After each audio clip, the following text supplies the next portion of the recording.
अखेर 5 दिवसानंतर सहारा समाचारच्या न्यूजचा इन्फॅक्ट झाला आहे आणि शहानूर जलवाहिनी सुरू झाली आहे. नमस्कार, आपण पाहत आहात सहारा समाचार. मी संकेत अपाले तुम्हा सर्वांचं स्वागत करतो आहे सहारा समाचारमध्ये.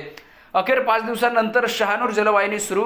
तहानलेल्या गावाला संपूर्ण भागात थोडा थोडा वेळ का होईना पण पाणी पुरवठा सुरू झाला आहे. पत्रोड प्रतिनिधी अब्दुल खुद्दूस यांचा हा संपूर्ण आढावा आहे. शहानूर धरणातून गावाला पाणीपुरवठा करणारी जलवाहिनी लिकेज झाल्यामुळे तब्बल 5 दिवस पाणीपुरवठा बंद होता.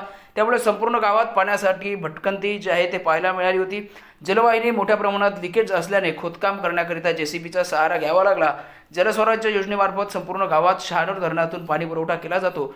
जलवाहिनी लिकेज असल्याने ग्रामपंचायत लेवलवरील टेक्निशियन कर्मचारी नसल्याने तारांवर जे आहे ते मोठ्या प्रमाणात त्या ठिकाणी गडबड आपल्याला पाहायला मिळाली होती.